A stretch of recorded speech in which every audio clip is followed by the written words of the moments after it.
I am Zachary Muller, aka Mr.Suntan. I'm from Cincinnati, Ohio, and I am currently in Austin, Texas. That's right. And that's our connection, at least, is Cincinnati. So when did you leave? A good 513. Yeah. Yeah, Cincinnati. I left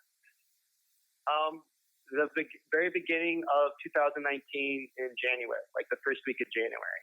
Wow. So it's been a solid year and a bunch of change. Yeah. Oh, big time. Yeah, it's been quite the experience for sure, because I've never really done a big move from the hometown. So this is like my first kind of go at it, and I've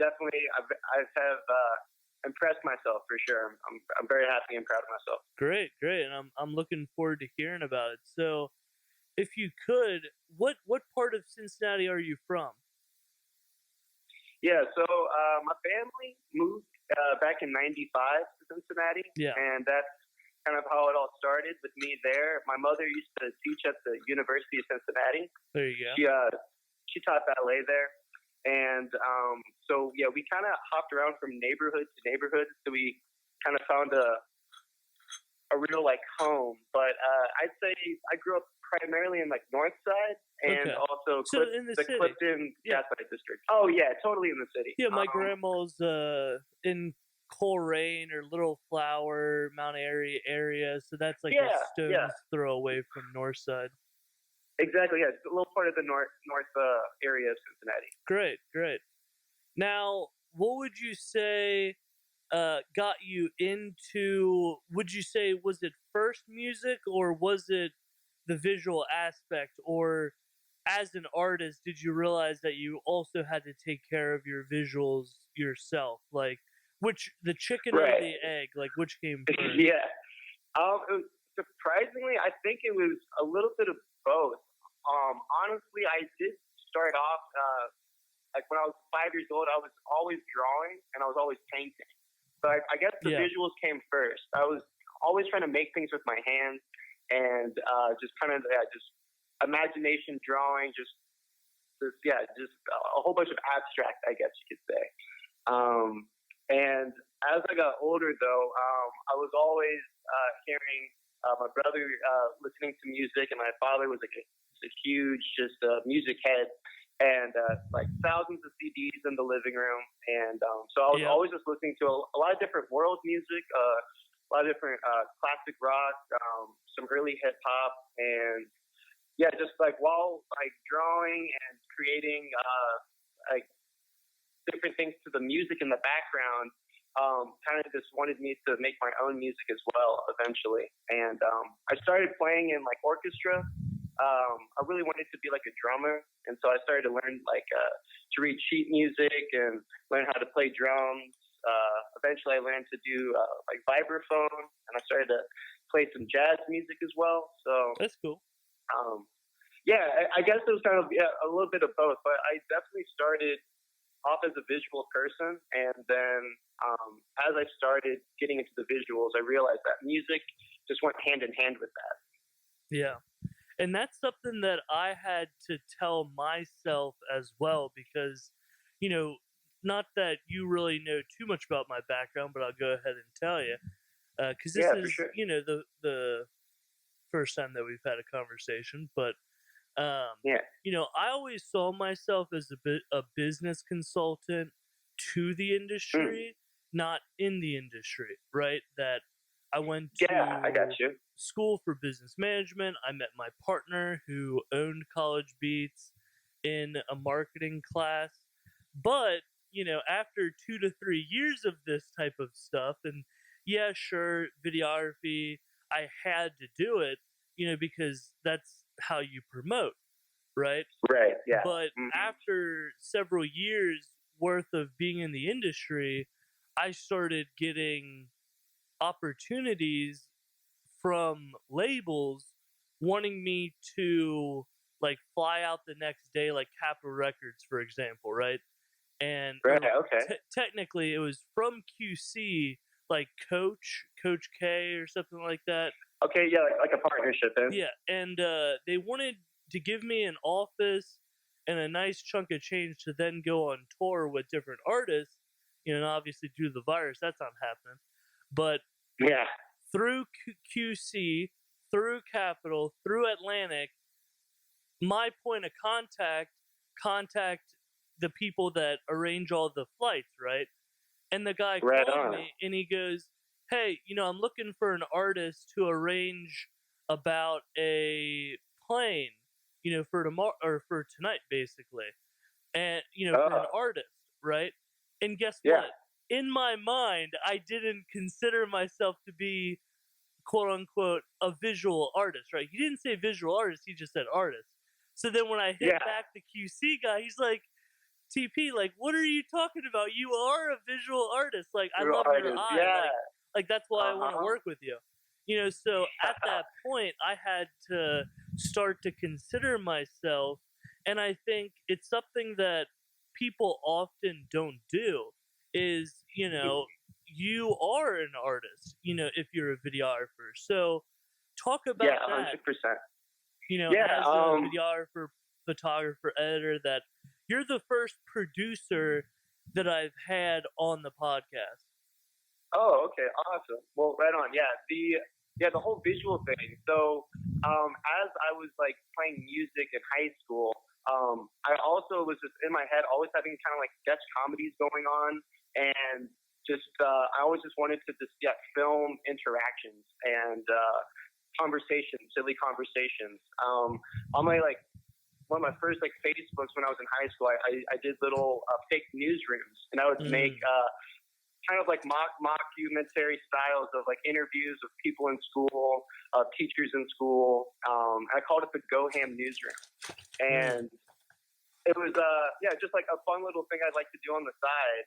But as I started going into college my freshman year at UC, I just had like a lot of people come up to me like just talking about how they really enjoyed the visuals, and so I was like, oh well, maybe I should just really pursue this.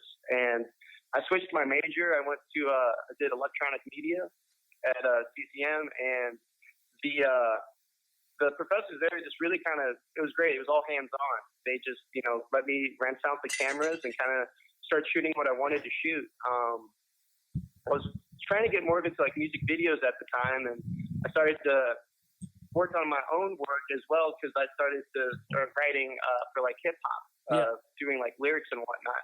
And I also had like just a whole like the friends I grew up with were all kind of producers in their own way, using different programs and all different styles of genres. But I really liked the idea of taking other genres and fusioning them. And I was like, well, I can do the same with my talent. Like you said, like don't sell yourself short. So I was like, yeah, I do make music, but I should also pursue these visuals and really try to, practice on both realms. And through the practicing, I was like, oh yeah, there are some moments where I was like, yeah, if I shoot it like this certain way, and I have the music go, sync to this, I was like, I think it, you start seeing your own fireworks in your brain come together. Well, your own genre. Yeah, in a way. I definitely am like a huge believer in just like fusion, and that's just taking multiples and putting them together. And I'm a big fan of that. Yeah. So now you had mentioned your friends or other producers around you. Go ahead and talk a little bit about that. Like, who around you has helped you be successful? Who around you has just been a friend within the industry? And we'll also talk a little bit about the difference of the community from Cincinnati to Texas. Oh, okay, yeah, for sure. The friends, the homies. Definitely got to start off with the Doty family, which is a collective group of a guy named Casimir. He goes by Big Tree. And he kind of is definitely one of the foundations for sure in my music career. He always was making music with me. He's a producer. He always made like hip hop, different styles hip hop beats from like trap to like old school boom bap, and then also alternative, just back to the fusion, taking different genres and sampling. And I really just loved his creative mind. He always just,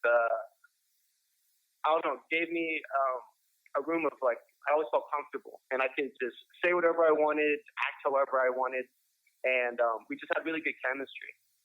Through that, like making beats with him, and he also spent time. I don't know if you're familiar with John Street, but there's like a big warehouse on John Street in downtown in the West End. Okay. And him and a few of his friends got together, and they bought like a little studio room, and it kind of turned to this huge like art collective. We had a friend that did graphic design, Joe Walsh. Shout out to him. He always was making the other visuals, like the graphic arts for our song releases, and some of the visuals for our videos as well. He would do graphic designing. Great.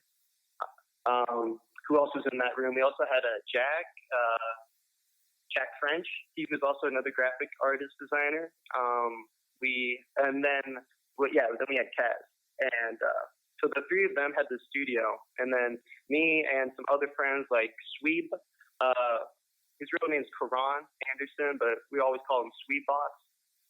He's Cool. a producer as well. Him and Kaz were good friends back in Walnut. I guess I have to tap into the old CPS, Cincinnati Public School System. Yeah. Shout out to Walnut. Shout out to Clark Montessori. Shout Walnut, out to nice. Do you know Paul Ross from Walnut? I've heard of. What year did you graduate? I don't. Well, actually, I went to SCPA. Oh, okay. But I did graduate the year 2011. Okay. Yeah, so you're 2 years ahead of me, so you probably would know Paul Ross. He's a redhead guy. One of my childhood friends, no longer that close. And isn't that so weird that it's like the people that you grew up with, that you thought you would know for your entire life, that you don't see or talk to anymore? It's sad. It is a little bit. Yeah, I do have a few, but I was hilariously with me. I have actually a lot of the friends I started off with, like from 7th grade. Yeah, they're still my day oneers. Great, man. Especially with all the moving around that you did too. You know. Yeah, no, totally. But I'm a huge believer in, once you have like a real connection with someone, sure. It does, it really doesn't matter the timing of anything, Yeah. The mental, spiritual connection is always there. Absolutely. Now, compared to Cincinnati, how would you say Austin is similar, or is it Austin? Yeah, okay. Austin. I talked to so many people, and especially with that or this past week show or whatever, that's like one train of thought, so sometimes I'm inaccurate. But as far as Austin goes, what would you say is similar to Cincinnati, and what would you say is different? We'll go with the similarities. It is definitely, they're open in the sense of, it's very opening and hearing new sounds and new people.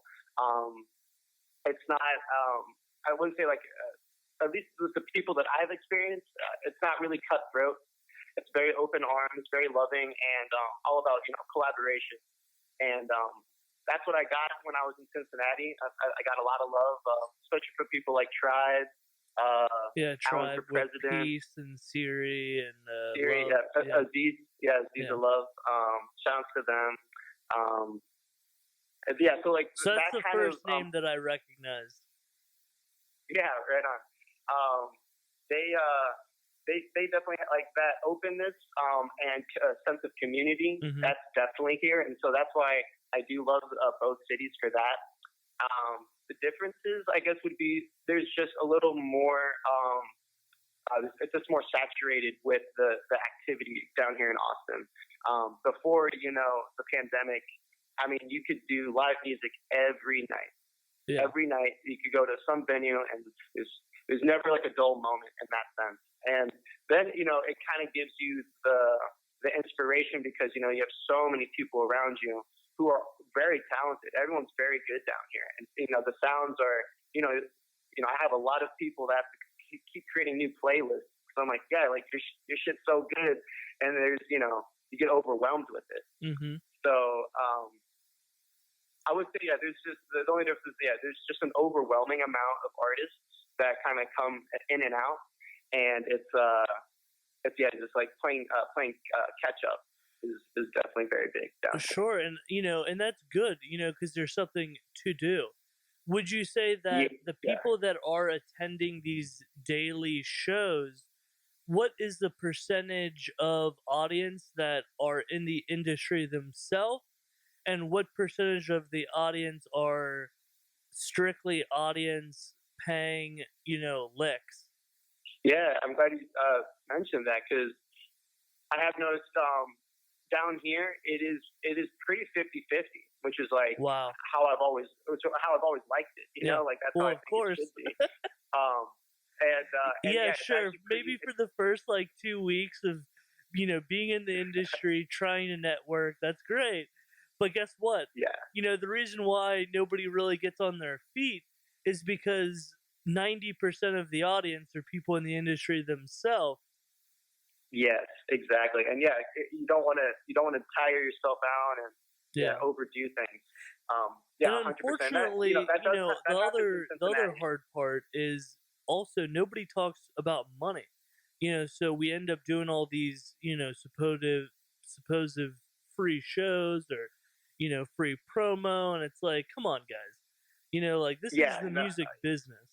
That, like 100%. I said, coming from my standpoint, that's always what killed me. Mm-hmm. No, I 100% agree with that. I think people sell themselves too short, for sure. Because were you around for the Cincy Secret shows, or had you already left? I think I had left because I'm not hip on that. So you hadn't heard about the Cincy Secret shows? Mm-mm. All right. Well, they were secret. What was I guess that. They were RSVP only. It was through Donuts. Do you know Donuts and Alcohol? Yeah. I don't know them personally, but I definitely follow, and I'm very familiar. So I helped produce, I believe the 4th and/or 5th, and then onwards. Okay, cool. But the first show or event was in their apartment where they filmed their first couple seasons. And Monty C. Nice. Benjamin, do you know Monty C. Benjamin? No, I do not. Okay. Now, do you know Timeless Recordings? Yes, okay. I do. So do you know Cameron Napier, the owner? And I haven't met him, but I've definitely heard of him for sure. So Monty is a artist that's managed by Timeless, and he's kind of like our liaison? He's like the city's, and obviously Tribe is probably up there neck and neck, but as like a family, let's just say, Monty's probably one of our leaders, and so we had the Cincy Secret show with Jones Alcohol and Feel Art and Dana Wall, his girlfriend, and stuff. Oh, right on. Okay. But I'm trying to figure out. But like I said, it was RSVP. It was a free show, and we were probably spending between 6 or 7 or 8 of us, $1,000 a show, $300 for a band. We had all these costs. We had all these costs, but and no shade on Monty or anything like that, because he's the artist. He should be dealing about, the artistry, not the business side. But the marketing. Yeah, but we only did, a total of 3 shows, because at the end of the day, how are we supposed to go forward when we're doing free events? There's just I know exactly. Yeah. There's no revenue back. Yeah, we had all these companies backing these events. They were very successful, but then it just ended, because it had no business sense about it. And I think, that's the hardest part about the culture, is that it's a culture. It's not a business. It's not a commodity. And I think that's Yeah, the yeah. hardest truth that I've learned about hip hop is that it's not a commodity. Oh yeah, no, I mean, just with art in general, like I've always believed there's two sides. You have artists, and then you have business people. Yeah, and that's what I would like to consider myself, but I've been told otherwise.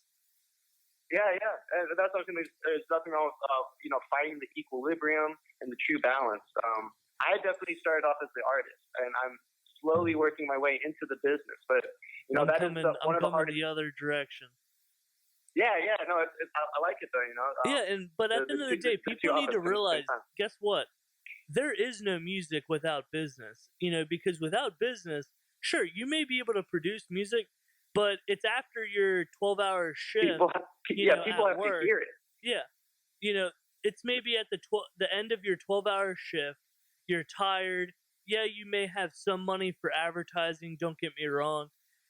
But at the end of the day, most of these artists need to come up with one banger. Rather than spending several years putting together an album. Find a song that's a banger and then build an album around it. But that's just from my business perspective. But I've definitely learned that artists are emotional, and beat producers treat their 100%. beats like they're children.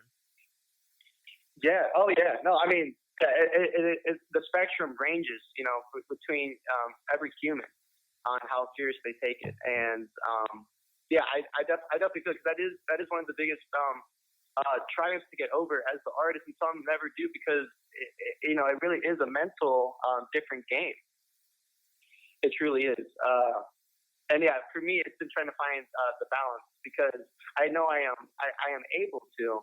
It is, do I want to find the commitment in my own daily life to also market and find different ways? But this is why also partly everybody should play their role. That if you're connected, and I'll ask you this, whether or not you have management or agents, that's what they're there for. Yeah. Totally. I do not. I'm very independent.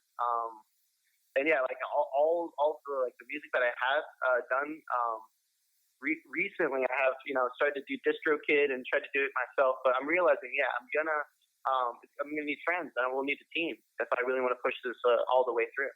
Sure. And I think that's the most important thing in our generation. That unfortunately, everybody wants to be a boss. And I think from a certain standpoint, it's good, to be a one-man band. But, look at success stories. Success is meant to be copied. Look at corporations. Everybody wants to give corporate America so much shit. It's like, guys, stop complaining and copy their format. Guess what? It's a group of individuals that are like-minded that are all working for a similar goal. Take notes. Stop hating. Yeah, you can use those notes, and I know what you mean. If you don't like someone's agenda, you can create your own. Yeah. And if you think something's being too negative, combat it with your positive. Sure. And, and I think the issue is nobody wants there to be, one person at the head of the company making all the decisions, when in reality, that is actually how the most, success gets have, because ultimately, everybody has to play their role. Not everyone can be the president. Not everyone can be the CEO. It's, what are you the best at? Yeah, all right. What's the role in the team? Yeah, 100%. It's your merit. That and I think that's the thing that I had to also wake up to in the industry as well. That it doesn't matter what type of equipment that you have. It doesn't matter, what. I don't want to say it doesn't matter what type of experience you have, because that's obviously important. But who is significantly important. That it is definitely a very and like I said, coming from my background, having just met my partner in a marketing class, that he was more the music guy, right? I was going to school for business. If his dad would have been a vacuum cleaner manufacturer, guess what I would have been marketing for the past 5 years? Vacuum cleaners. I'm not, Right. Yeah. I'm not in the hip hop business. I'm in the money making business. So in a way, I kind of fell into this. But full disclosure, similar to your background, my dad was real big into music. He ran sound at Bogart's in his day. He was also an electrical engineer as well as insurance, of course. That's what he's doing now. Lucky enough, being essential, but I digress.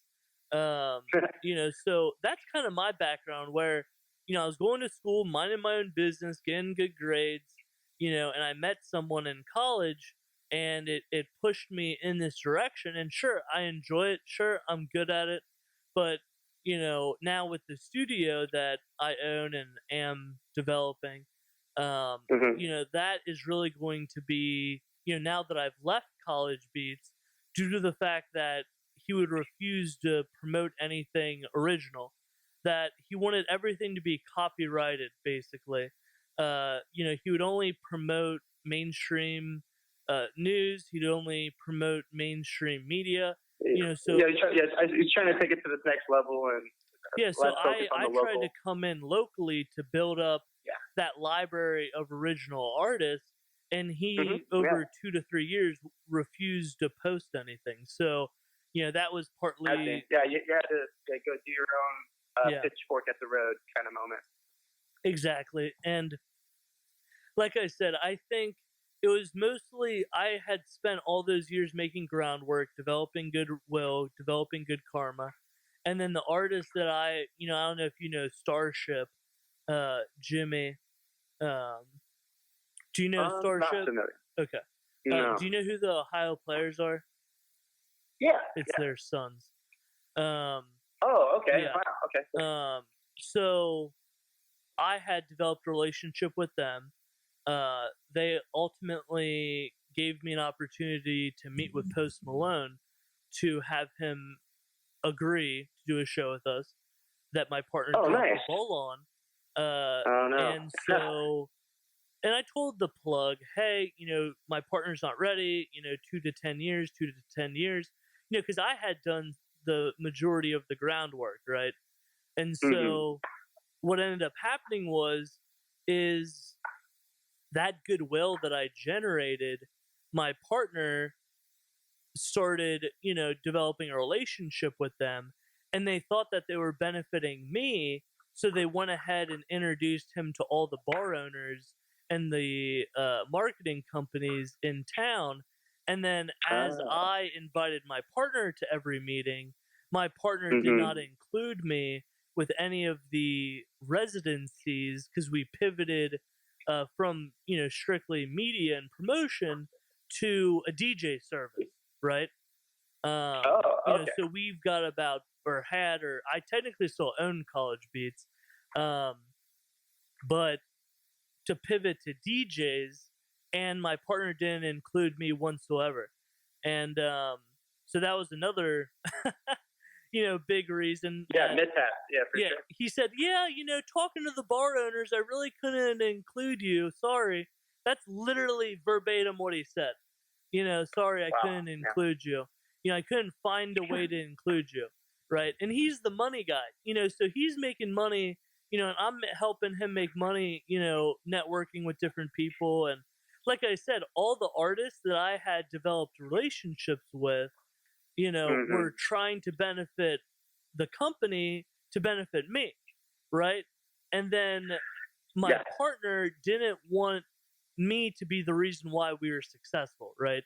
That he wanted to cut me out, but like I said, we had an operations agreement, I had lawyers, so everything's, on paper and legit, but when someone has, pardon my French, but fuck you money, often what ends up happening is you get fucked.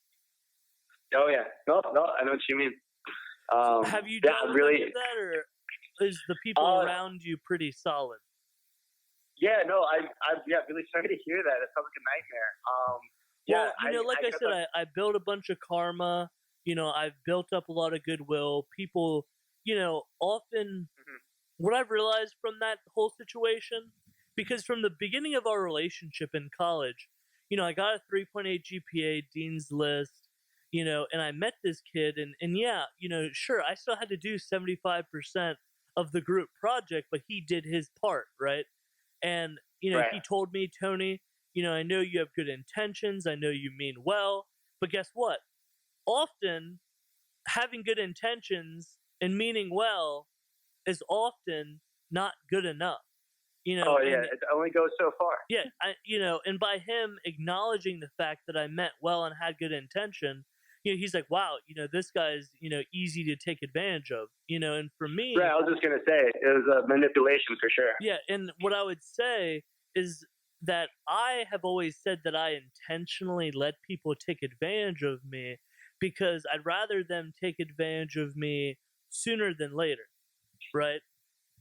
Yeah, I get what you're saying for Yeah. sure. And 100%.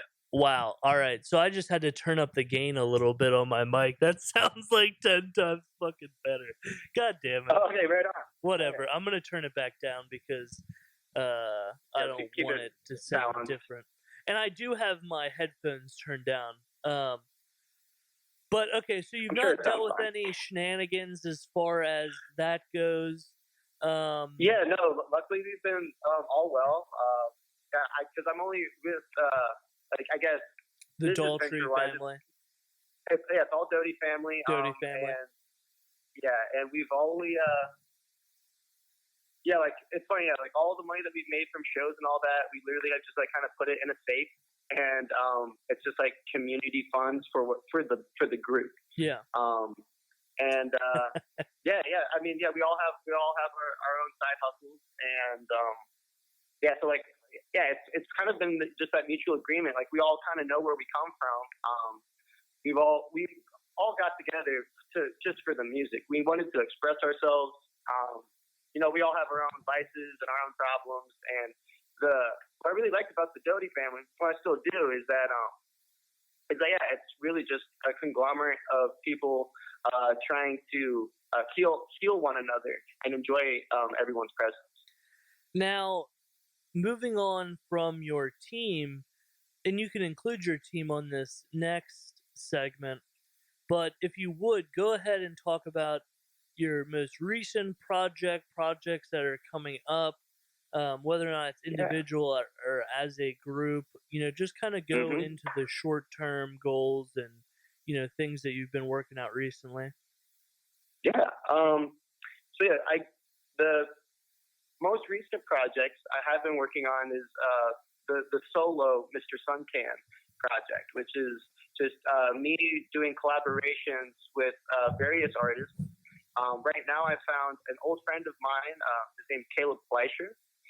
He lives in Austin as well, but he grew up in Cincinnati with me, and he is just, to me, one of my inspirations when it comes to music. Self-taught, but also knows how to read music and compose. He's an amazing producer, and yeah, growing up with them, we've always just like joked around and always wrote raps with one another, and he kind of pushed me to start making music on my own, to kind of showcase myself. And so he and I would make beats together. But recently, the two songs that I have out right now on Spotify, the first one's called For the Kids. That one's all produced by him. He's playing saxophone on it and also made the drum beat. And I kind of went with a different approach. I've always done like more hip hop rap style, and this one I kind of went with a more R&B singing style. And I'm kind of trying to go with a different style every time and go push my own envelope with the Mr.Suntan project. So the first one's For the Kids, and it's kind of like an ode to myself, to my childhood. It's basically what the song's about. Yeah. About just finding the good things in life, focus on the positives, and yeah, kind of just loving yourself and loving the people around you. Yeah, don't we all? Yeah.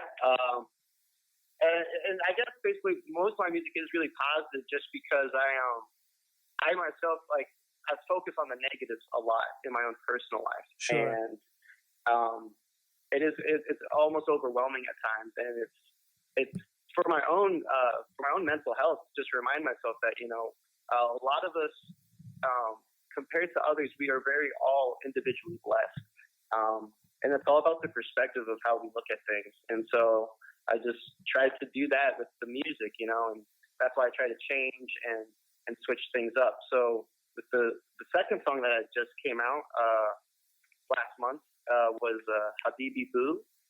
And same thing, my friend Caleb was working on this beat, and he was saying, "Yo, I think I hear your voice on this." And when I heard it, at first, I didn't think it was for me.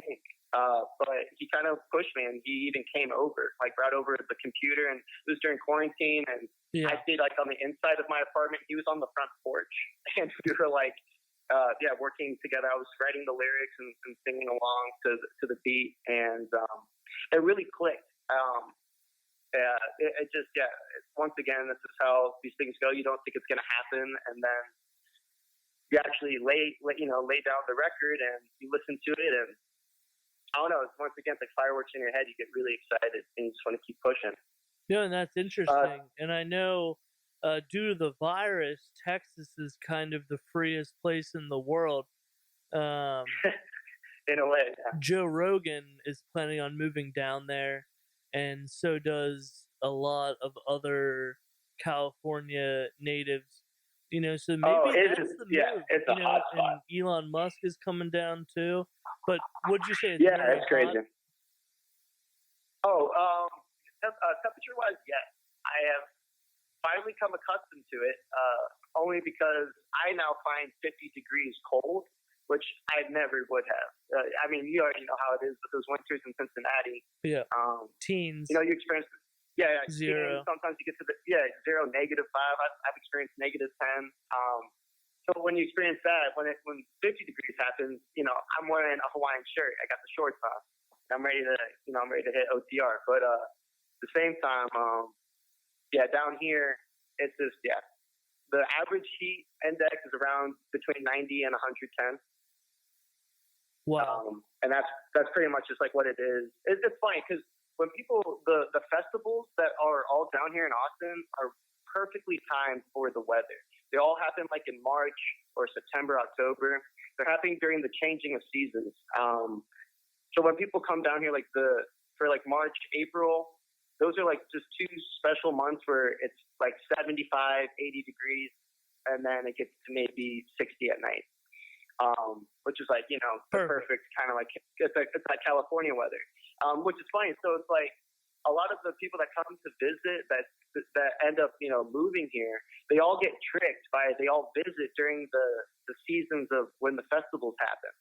So they're experiencing just this dope ass amazing weather.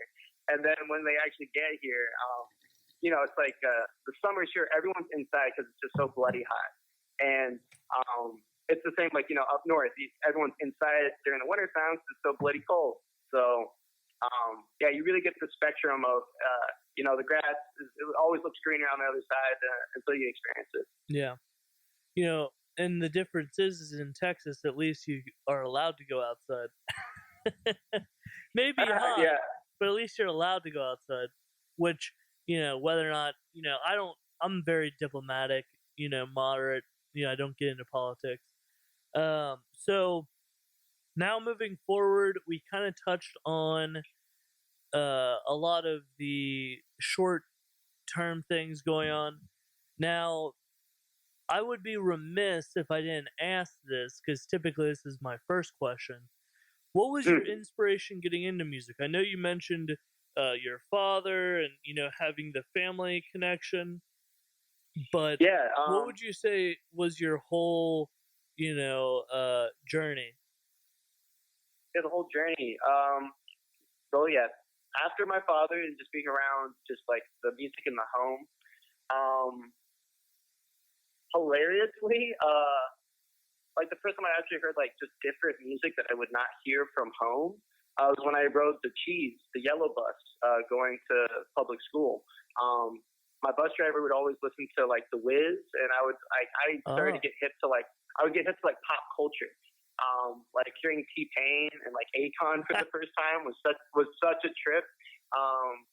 I loved it though, because like it was like just like I've never heard this. I don't even know what auto-tune is, and like so that whole thing, that like hilariously, like those guys like made me more curious about just like pop culture in general, and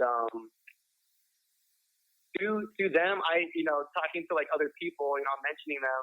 You talk to real hip hop heads, and they're like, "Oh, what are you doing?" This is back in '07. They're like, "Yo, what are you doing? Like listening to like this new shit." They're like, "If you're gonna want to listen to hip hop, they luckily the OGs in my school showed me like Wu-Tang Clan, Tribe Called Quest, the Far Side, just kind of like the '90s wave of rap group hip hop." Yeah, and that's where Cincinnati is right now. Yeah, no, totally. We're in the '90s. Yeah. It's so funny how POC, Tribe. Yeah, I mean, even with this Doty family, we're very collective, group oriented. Right. Yeah. So so listening to that, I definitely fell in love with that, like a classic Cincinnati kid.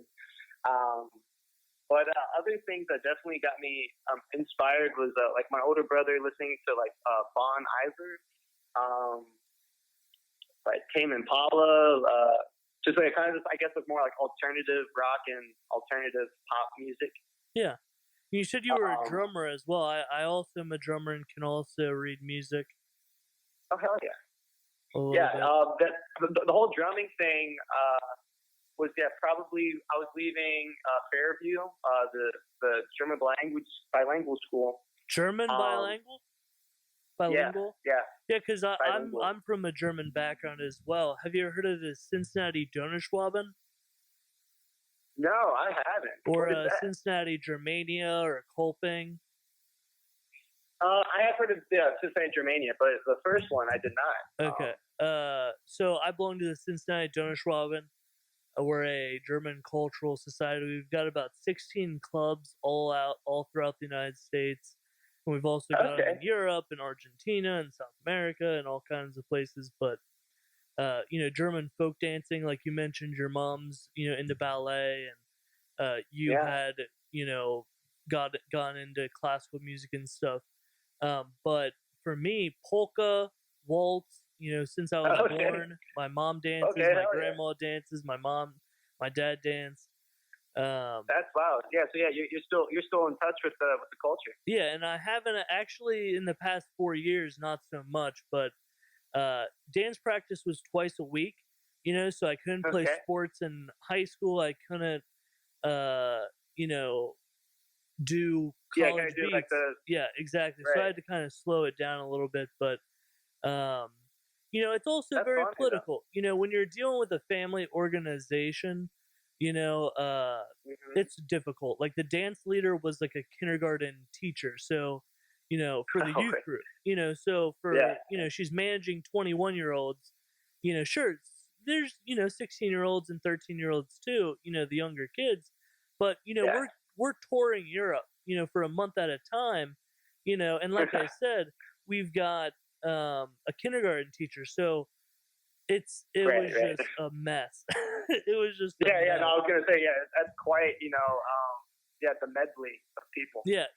And there was probably 40 people for the dance group, 20 couples give or take, and so that was my experience. I wanted to throw out there as far as the German. Do you speak German? Yeah, ich kann sprechen ein bisschen Deutsch. A little bit. And I know more Schwäbisch, like a dialect, because like the Danube Schwabians, they went down, and you probably know the history because you actually probably took the classes potentially, but like the Danube River, near like Umschachtels, like they took. You're talking about like southern Germany. Yeah, like Romania, Serbia, Croatia. Southern East. Gotcha. Romania. So my grandma was from Romania, Austria, Hungary. My grandfather was Hungarian, from Iraq. Cool. and then my grandmother was from Arlheim or something like that.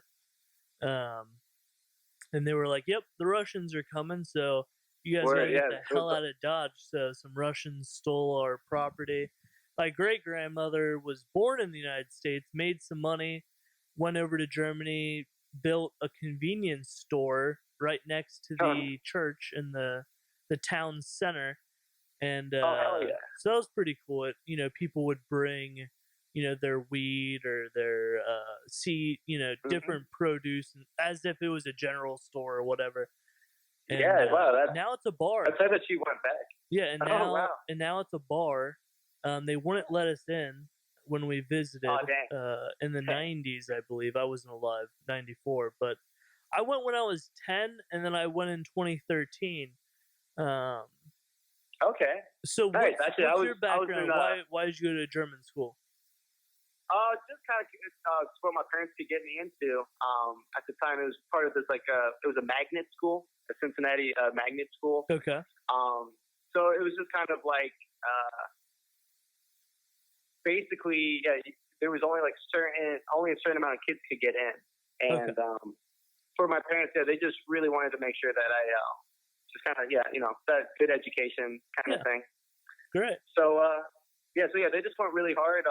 They camped out in a tent to wait in line to because that's how they had to do this whole interview thing. But they made it through, and me and my brother both got to go to there. So that's a little German background. But also I mean my last name is Muller. Muller. My so it's German. It used to have an umlaut on the U, but my dad. He's from Indonesia, but his whole family is they're all mutts. Very mixed group of Chinese, Indonesian, Dutch, and German. There you go.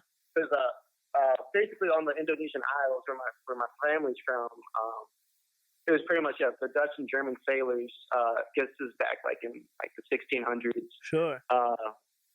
They would go there for the Dutch East Indian spice trading company and shit, and basically they my family got started there, and then World War II happened, and the Japanese invaded all the Indonesian islands. So my family they fought. Even my grandfather, he was a POW, got captured and was sent back to Japan. And he got liberated from the Americans after they dropped the bombs. In fact, my grandfather said that he even saw the mushroom cloud from Hiroshima. So my great grandpa got captured, and then I believe he was in Britain. And then my grandma sold some of her jewelry to get 2 tickets out of the prison, and or the camp or whatever captured. And it was said that my grandfather didn't smoke cigarettes, and he was also a tailor. So every day they would give them rations of, let's say a piece of bread, a pack of cigarettes, or whatever, right? And what he would do is he would trade people for their bread for the cigarettes, right? Smart. So the population, and also he'd tailor people's clothing, shoes, different things like that, totally. And make extra money to buy food. But the population went from 70,000 down to around 40,000. From famine. Yeah, or who knows what. And and then basically they had no clothes on their back. They had to go and work for a farmer locally once they got out in order to earn enough money for clothing. And then they headed to New York.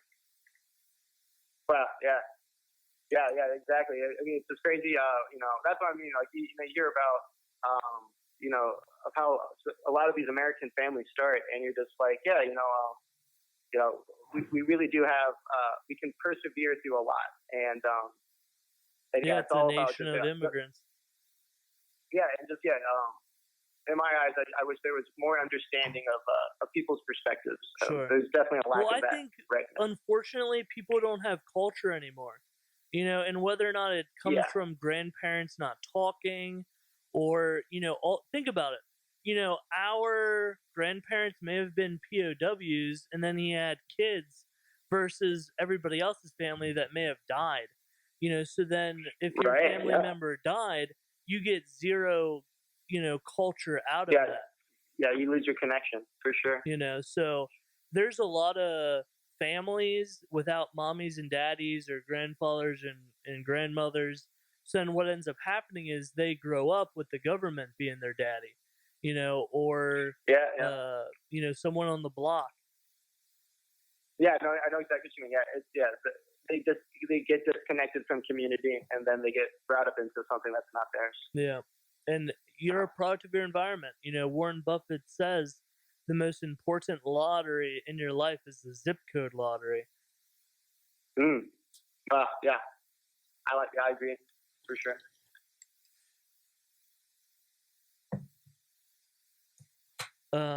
Now, where can people find you?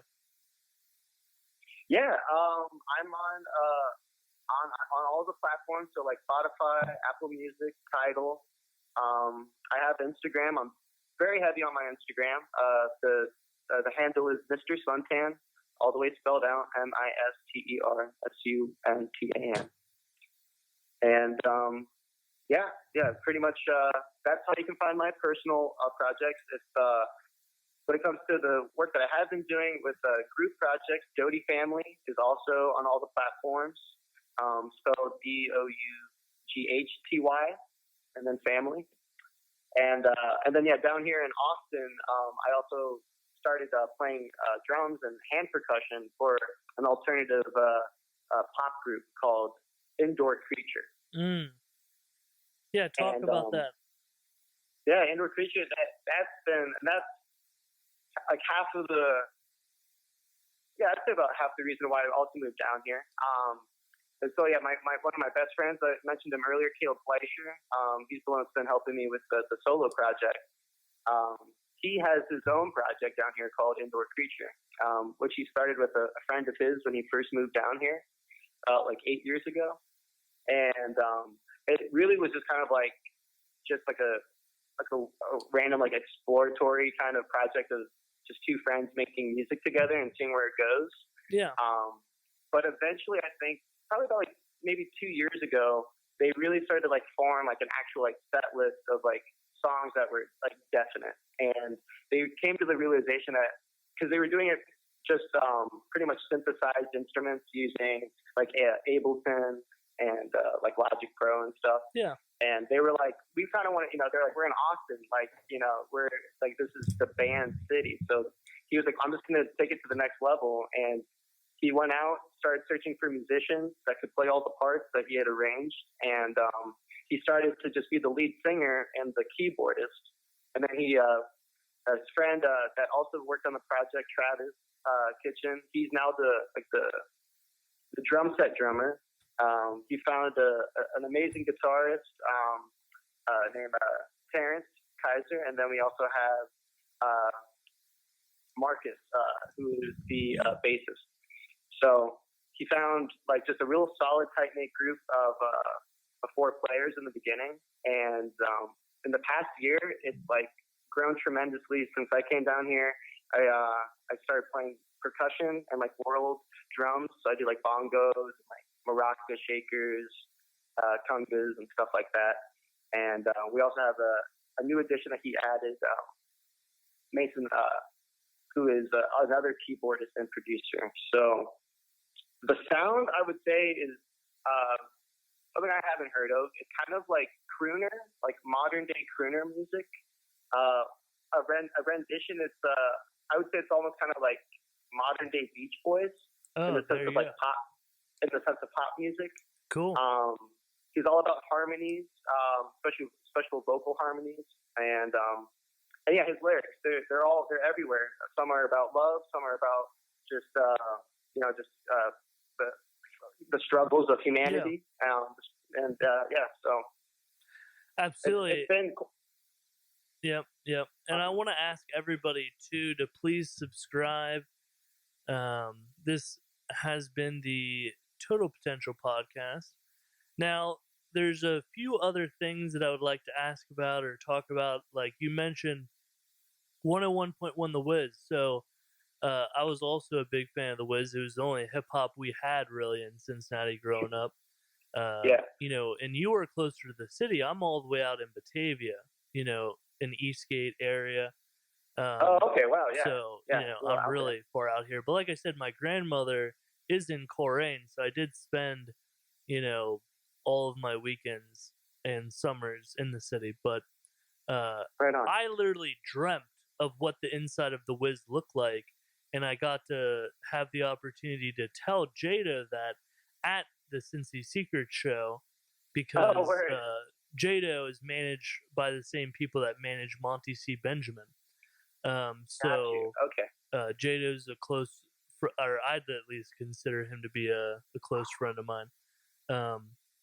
We did 29 episodes of Freestyle Friday. Had you seen any of that or heard any of that? I did. I did. I was a huge fan of that. Alan for President, some other friends got on that, and I definitely I was liking and sharing that. Right. And we produced that, or I produced that. So yeah, and that was another situation that through the Wiz. Do you remember the whole? 1 second. Oh my god, my cat jumped up on the chair that is trying to get through. Okay. Do you remember the whole situation with Tekashi 6ix9ine in his management, about his management quoting people $30,000 for events? Oh, I did not. I've heard of I've heard a lot of things, but I did not hear that. That's why they fell out, because their management was quoting people $30,000 for shows, right? Had you heard that at all? Okay. No, yeah. Okay. I had not. Yeah, so that was us, and my partner came to the meeting with $5,000 instead of 30.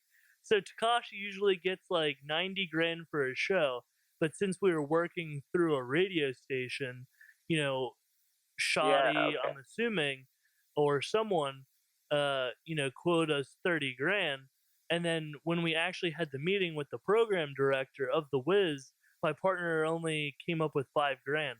So the similar situation of the Post Malone type of thing, where it gets us in the door, we get people to agree to it, and then we're in the red zone, and my partner drops the ball.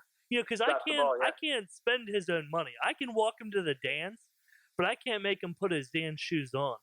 I know what you mean. That is frustrating. And then after that, we also had gotten the opportunity to produce the Freestyle Friday up in Columbus with Power 105 that Jado is a DJ on, but they wanted to do it with a different DJ. Or what I had suggested was Jado should do it with, Tropicana or Ebony J or Nella D.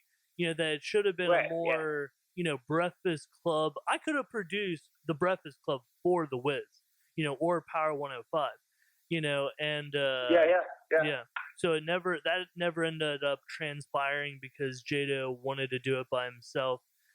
So after that point, I had to leave, because I felt like I had done enough, and I felt like I had done a good job. But we had no meetings with the sales department, so it's not like we were making any money. And then they had offered me different potential media department director positions, and I was getting all of their DJs asking me hey, could we do something? Could we do something? And I'm like, well, talk to your boss. Get him to give me a job. Give me a break. I know I make dope stuff, but what, why does it have to be free? That it's that kills me. 100%. So, and Alan for President's, a big friend of mine, and that's from the same network, DJ Hope, and do you know DJ Hope? No, not personally, but I've heard of them. Have you ever heard of the Heem team with DJ Wavy Mo and? I'm good friends. Yeah, good friends with Wavy Mo. and Alan, both of them. And I used to like when it was probably 2016, 2017 is when I started doing like live shows with Doty Family, and that's when I met like a lot of those cats. Yeah, I think we came up right at around the same time. Different things. Oh, for sure. Yeah. Had you heard of College Beats? I've heard of you. Yeah, no, that's right. I've heard of you. I used to watch College Beats as well. My roommate that I was living with at the time, DJ Xanady, she was on your show too. The DJ jams. Yeah, exactly. And the DJs, So I'm very familiar, and that's why I was like, I'm just a big fan, just like supporting anyone that's just like wanting to, do something, make productive, impactful art. Yeah, and music, unfortunately, College Beats wasn't willing to promote it, and they weren't willing to pull the trigger on any big shows. Yeah, so that is the shame. Yeah, see, I know nothing of the the behind the scenes. Yeah, but so I was just on the video production angle. What type of camera do you have? Yeah, I have a Canon 70D and a Canon 7D. Okay. So DSLRs for sure. I've been using Canon. I like Canon lenses. But I know it's really all up for preference. Nikons are just as great. Or Sony's. But yeah, I rock with Canon. I usually do.